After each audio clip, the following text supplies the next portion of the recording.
Welcome to the Region Sports Network post-game show here in the Centier Bank studios. I'm Leo Staudaher with Doug Eschenbaugh. We are recapping the sectional championship, or the regional championships here after a great night of football here in Indiana. Here, there were some great games here. We're going to recap some of the top ones, talk about some of the hardware that we handed out. But let's start here in Class 1A in regionals with Park Tudor facing North Judson, the Panthers and the Blue Jays. Yeah. North Judson came out on top, 8-4 on the year. Park Tudor, 12-0 on the year. But the North Judson Blue Jays all over them, winning 44-26. I mean, that's a big game for North Judson, taking down the undefeated Park Tudor. Yeah, you can go in, face an undefeated team, get that win. That can really propel you to keep things going after the season. That's one of those wins where it almost feels like you win your state championship in the regional round. No doubt, man. Absolutely. That was a great game. Shout out to the Blue Jays down there. And then in Class 2A, we saw the LaVille Lancers coming in at 11-1, facing the Lafayette Central Knights, who were 9-3 on the year. But it was, once again, a similar theme going here. The team with the few lower win total winning. This time it was Lafayette Central with a 22-0 win. Yeah, absolutely. I mean, I guess you could say upsets. Park Tudor, they had them coming in. They had LaVille winning this game too as well. I mean, and LaVille to get shut out too as well. Lafayette Central Knights defense, showing up a goose egg on the night in the regional championship game against the 11-1 Lancers over there. Again, big shout out to Central Knights too as well. That's a very big win in regionals heading on to semi-state. And that's always interesting in playoff season when you have a team like Lafayette Central who's 9-3 on the year. It's hard to call them the underdogs. Yeah, right. But then it's when you get to this point in the postseason, everybody's good. Yes. And so putting up a 22-0 win for the quote upset win is a huge win for them, and they get to keep their season going. Absolutely. And here with a bit of another local game here in 3A, we had the Knox Redskins facing the West Lafayette Red Devils, and it was Knox who kept things rolling with a 41-23 win. Yeah, they did. And West Lafayette coming back last week on Hanover Central in an overtime win. They had a lot of momentum coming in kind of, and Knox being undefeated. It wasn't going that way for the undefeated team so far, but Knox definitely handled business tonight. Shout out to Russ Rackey over there, really, getting that program going and going to 13-0. That's a big win, and one of those touchdowns came a little bit later in the game when they were up 41-17 down there. So they had pretty good control of this game, starting out right from the first quarter to the final, but Knox on its way over to semi-state. And that's big for Knox when you can lead early in the game and keep things rolling up until the end. Absolutely. Even with that late touchdown, when you still feel you're in control, that allows you to play your game plan and continue to execute throughout the game. Absolutely. As we move into 4A, we saw New Prairie, the Cougars, facing the Northwood Panthers, and it was the 10-2 Panthers who went on to win 38-14 in that one. Yeah, absolutely they did. New Prairie's been playing very well. Obviously, they drew Hobart very first round of sectionals, and they took care of business there and kind of made their way through sectionals. A little slightly easier schedule, I guess you could say. After that first round, it's a tough draw for them, but yeah, they did fall short to the Northwood Panthers, and I can tell you from personal experience, man, the Northwood plays a lot of bigger schools too as well throughout the season. So they're definitely battle-tested, and the two losses coming from schools that were actually 5A that they played against. So battle-tested, those two losses is very close to being a very undefeated team. It's a very good team out there with Northwood, and they definitely handled some business. Coming in, a lot of people were on kind of both sides of the fence there. New Prairie side, the Northwood side.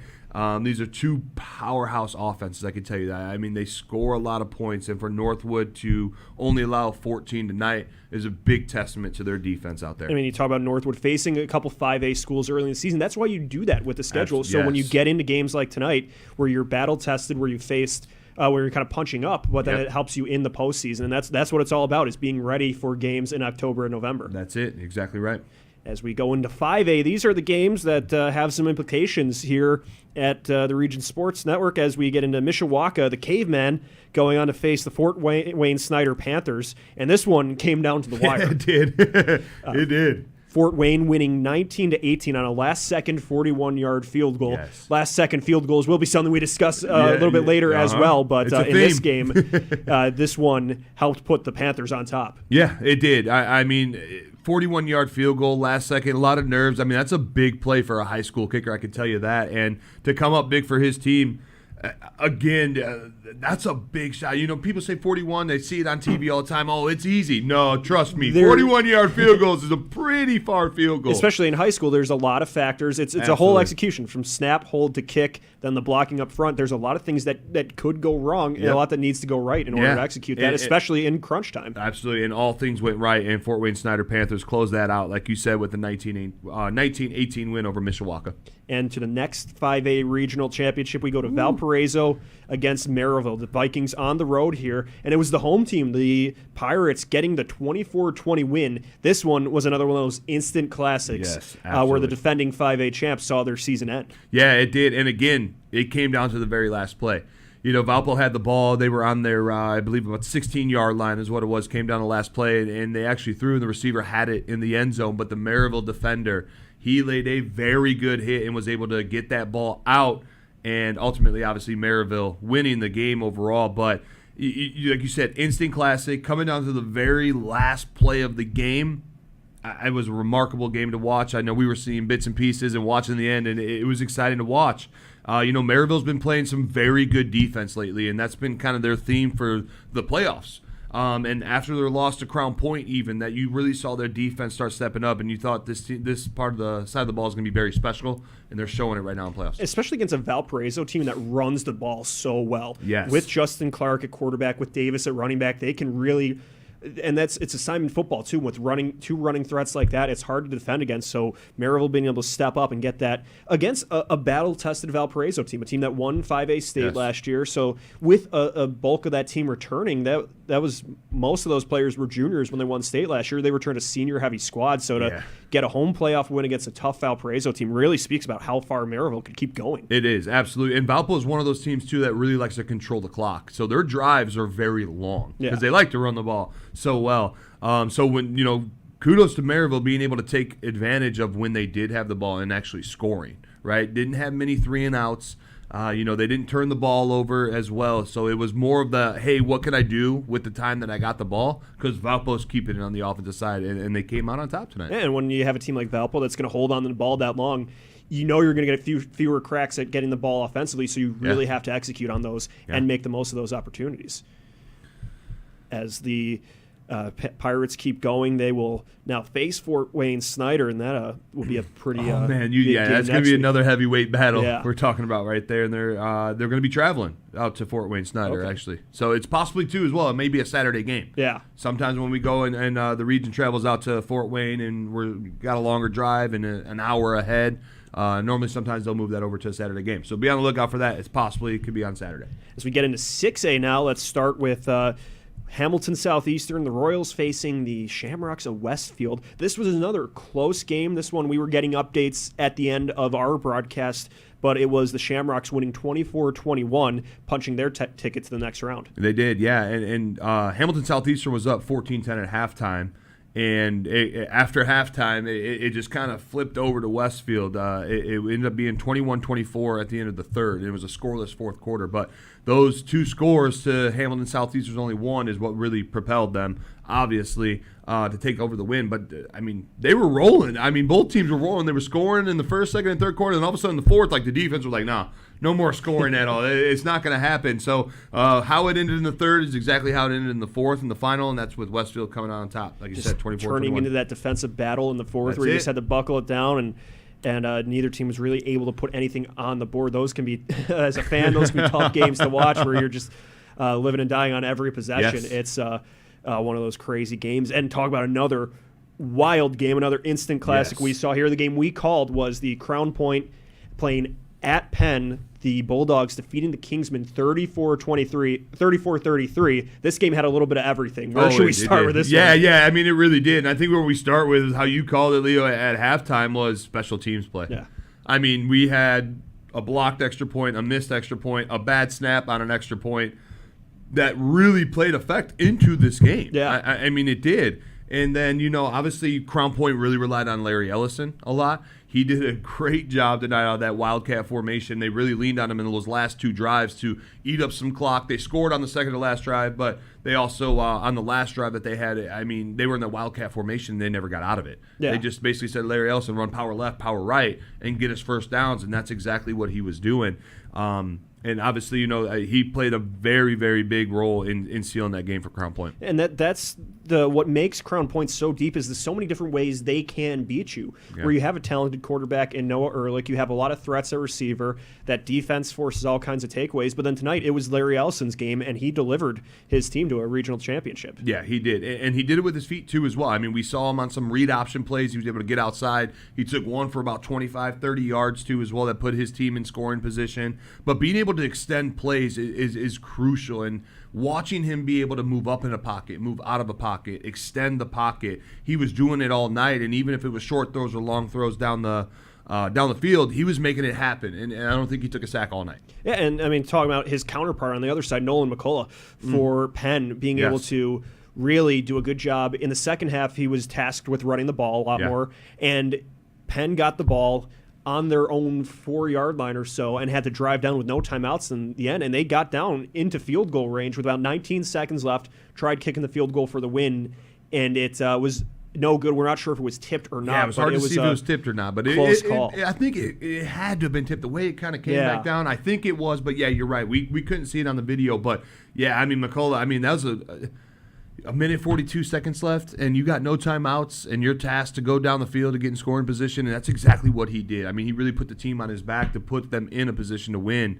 It was remarkable. It was fun to watch. It was exciting to watch that, and he really, he was like that commander on the field. Yeah. He really was. He was in control, and he said, hey, we can do this, and he got down there, unfortunately, just falling a little short. Yeah, that was one of those games where both teams really lived up to the hype, where you had an 11-0 Crown Point team, a 10-1 Penn team. We had seen Penn face Valpo here in the region earlier in the season, so we knew they were a really good team, and then seeing them face Crown Point, who's just been running a really good season all year. Yeah. This one was just two very good teams, and Crown Point now battle-tested for that next round against Westfield. Yeah, that's going to be a great game there, and they're going to be – Westfield's traveling to Crown Point. And that's going to be, that's key right there, is them traveling into Crown Point. We know how well the Crown Point fans are, and they pack a stadium. They travel well. At home games, they literally pack the stands, or standing room only. So it's going to be exciting to see what that atmosphere is going to be like. And again, you got 12-0 Crown Point, you got 11-1 Westfield. Another heavyweight battle is coming up next week. As we look at some of the award winners from the games we put on tonight, let's start with the Crown Point Penn game, the one we called the Lantern Man Insurance Superhero Player of the Game was Larry Ellison from Crown Point, the junior running back, over 100 yards rushing, 3 touchdowns. He really helped them seal that win in the fourth quarter, running out of the Wildcat. Ellison was instrumental to the victory for Crown Point. Yeah, he was. We were talking about just a little bit ago. I mean, he really put his team on his back those last 2 drives and said, hey, I'm going to finish this off for us. And they had trust in him. They were blocking for him. The coach trusted him, staying in that Wildcat formation, and he made it happen. Yeah, it came down to a nail-biter, but he did just enough to make sure Crown Point came out with a victory. And our blue-collar player of the game, our Ironworkers local blue-collar player of the game, was Nolan McCullough from Penn, the senior quarterback. As we were kind of saying, kept his team in the game with that last-minute drive. Wasn't the result he wanted, but he made some big plays down the stretch. When you talk about a blue-collar player, I mean that he defined that in this game. I mean, he took on the running, he took on the passing, he took on extending the pocket. He extended plays. The way he was able to escape the pressure on the outside of the pocket, up the center of, basically the teeth of the defense and get out. I mean, it was pretty remarkable to see. He was using his feet to get out of the trouble and keeping, moving the chains, extending the drives, and he was doing a great job. I mean, just tough, grit, and, like I said, unfortunately he came up a little bit short. Someone's got to lose that game, but, man, he played tremendous too as well. As we look into now the IKORCC play of the game was that Jacob Jones 69-yard touchdown reception. This was one of those ones that really helped give Crown Point momentum as they were getting off to a big lead, and then they didn't look back from there. They didn't, exactly. And when you are in the regionals, you're getting deeper in the playoffs. The minute you could take that lead is crucial, and especially with a play that's 69-yard quick catch and run after catch. It really jolted that Crown Point Bulldog football team and their offense specifically. They went on to score again the next drive, but when you can jump out, it really kind of moves that momentum over to your team. The opposing team's thinking, what can we do different? What adjustments can we make? They have to start thinking a lot more than what you have to, and that was a crucial, pivotal play right there on that 69-yard touchdown reception by Jacob. We saw Jones making plays on special teams and defense as well, but that one was one of the bigger plays he made all night. So now as we take a look at some of the next semi-state games, we got Knox at Bishop Chatterd. For the Redskins, this could be a really big game as they are trying to keep their undefeated game season going. Well, Knox is going to try to travel to Indianapolis twice. I can tell you that. That's going to be key there. But, yeah, it's going to be a tough environment going down to, Bishop Chatterd down there in Indianapolis. They have a very rich traditional program, a very successful program too as well. And, it's going to be a dogfight. I can tell you that, Russ Rackey's going to prepare like no other. I can tell you that from experience as well, and seeing the success he's had over the past years he's been coaching. He's going to have his kids battle tested, battle ready, and it's going to be exciting to see what he could do. They're probably going to be picking Chatterd, I guess, a lot, people in the state. But, don't put Knox out. What they've done this year has been pretty special. They've been playing very well. The defense has been playing extremely well, too, as well. And that's what they're going to need next week is that defense to step up versus Chatterd. And now as we look into 5A, we got Maraville, after that instant classic win tonight, going to face the Fort Wayne Snyder Panthers. They'll be traveling to play on the road on that one. Yeah, and both these teams obviously like to score. They can score very well, and their defenses play well too. But, who's going to make that big play? I think that's going to be the key here of, who can kind of ignite. Like we were talking about with Jones and the Crown Point, that one key play that kind of turns that momentum is who's going to make that play first. Is I think going to put themselves in the best position to win the semi-state title. And especially Maraville, they made a few big plays tonight, but probably none bigger than that last play. Yeah, we kind of brushed over that, how Valparaiso drove down. They were down by 4, had a chance last play of the game to throw it in the end zone, and then one of their defensive backs made that play to separate the receiver from the ball. It's for the incompletion. Yeah, their defense needs to continue to keep playing the way they are. I mean, they've been playing lights out. They're preparing very well. You can obviously tell they're watching film. They're doing their study guides on these teams, and the defense continues to keep playing the way they are and limit. Fort Wayne. Fort Wayne only scored 19 tonight, so you keep them under 20. You're in a good shot. And as in 6A, that semi-state game, we'll see Westfield travel to face Crown Point. Bulldogs getting that home playoff game. They are a deep team here trying to keep their undefeated season going. It'll be interesting to see who steps up for them at home in semi-state. The furthest they've made it since 1988. Yeah, this is the hardest game, obviously, of the entire year, is making it to state. And that much more of an advantage you can have when you have it at home. Right? You don't have to travel. You don't have to take that long bus ride. Even if it's an hour and a half, 2 hours, doesn't matter. Those long bus rides can kind of, put a damper on you when you start a game. So you're at home, you got the crowd, they're probably going to be tailgating, you're going to be feeling the energy from the atmosphere. Crown Point's set up here with having a home game in semi-state to make a trip down to Indianapolis here. Like I said, it's going to be a heavyweight battle. It's who's going to show up. I think it's going to be the turnover game once again. Crown Point won the turnover game tonight. They had 2 turnovers to Penn's 1. If their defense can come out and get a couple turnovers too as well, keep that offense rolling with their weapons of Ellison and Delich and have Noah Ehrlich, sling that ball basically across the field whenever he would like. I think they have a really good shot. That should be a fun one to watch. It's going to be a fun week in semi-state with all the different matchups here. It'll be hopefully the local teams that they get the results they're hoping for, but it's been in playoff football, you never know what you're going to see. And it delivered tonight with so many games coming down to the wire, so many well-played games. It was a blast to follow these games this evening. They sure were. Yeah, it was fun. A lot of fun. As we get ready to wrap things up here at the Centier Bank studio, we thank everyone for following along here on the Region Sports Network, the only game in town.